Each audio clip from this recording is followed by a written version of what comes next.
For decades, we've kind of had this unwritten deal to protect our digital lives. It was built on two really big ideas: anonymity and consent. But in the age of big data, that deal is completely breaking down. And those pillars that held it all up, well, they're starting to crumble. Okay, let's dive right into this.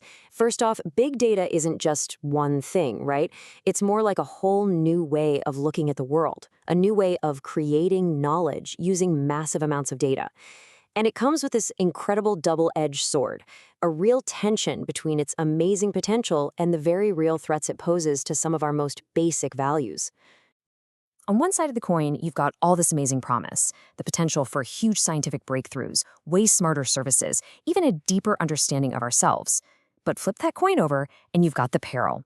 Big data can seriously undermine fairness, challenge our sense of justice, and of course, create these unprecedented threats to our privacy. This is really the central conflict we need to get our heads around. So how have we tried to manage this conflict? Well, historically, we've turned to two really powerful tools. You can think of them as the twin pillars holding up the entire structure of our digital privacy: anonymity and consent. The idea was always pretty simple: either make the data anonymous or get someone's permission to use it.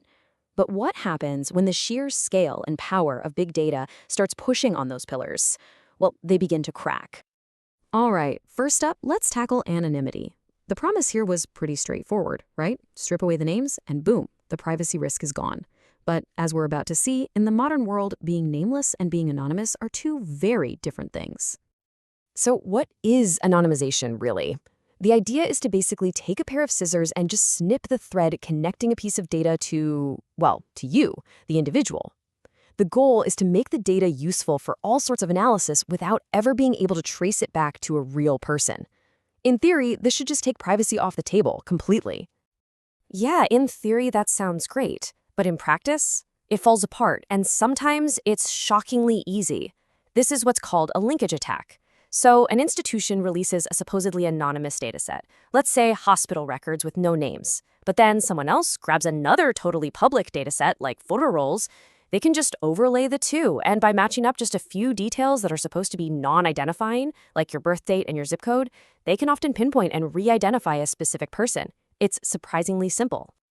And this right here is where the definitions start to get, well, super weird. This quote is just perfect because it shows you the new logic. An identity in the big data world isn't your legal name.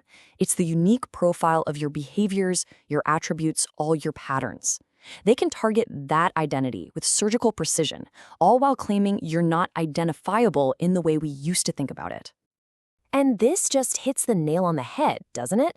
If a platform has built a profile with hundreds of data points that perfectly describes you and only you, does your name even matter anymore? For all practical purposes, that profile is you, whether your actual name is attached to it or not. So this all leads to a totally new way of thinking about harm. The real danger that anonymity was supposed to protect us from wasn't just being named, it was about being reachable, the ability for someone to take action or apply consequences to you. And in this big data world, you are absolutely reachable through your data profile. Decisions can be made about you, prices can be changed for you, opportunities can be denied to you, all based on that so-called anonymous profile. Okay, so if pillar number one, anonymity, is looking pretty shaky, what about pillar number two, consent? The whole idea of notice and choice. They tell you what they're going to do and you agree to it. Well, it turns out that one's breaking down too, and maybe in even more fundamental ways. Here's the core problem, the killer question that just hangs in the air with no good answer. The entire value of big data comes from finding unexpected insights, from finding new uses for data down the road. So how in the world can you possibly give informed consent today for a use that hasn't even been imagined yet? You can't. Think about it. Every time you click I agree, you're essentially signing a blank check with your personal data. You're giving your okay at the one moment when you have the least amount of information. The future uses are a mystery. Who will get the data later on is unpredictable.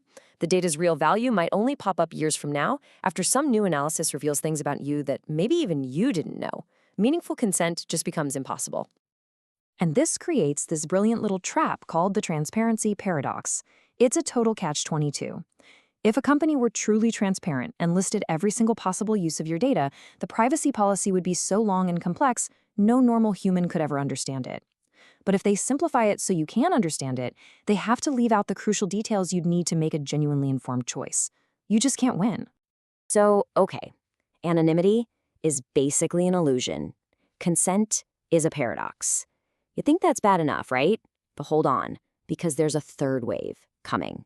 A challenge so powerful, it suggests that your personal, individual choices about privacy might not even matter in the end. And that challenge has a name: inference.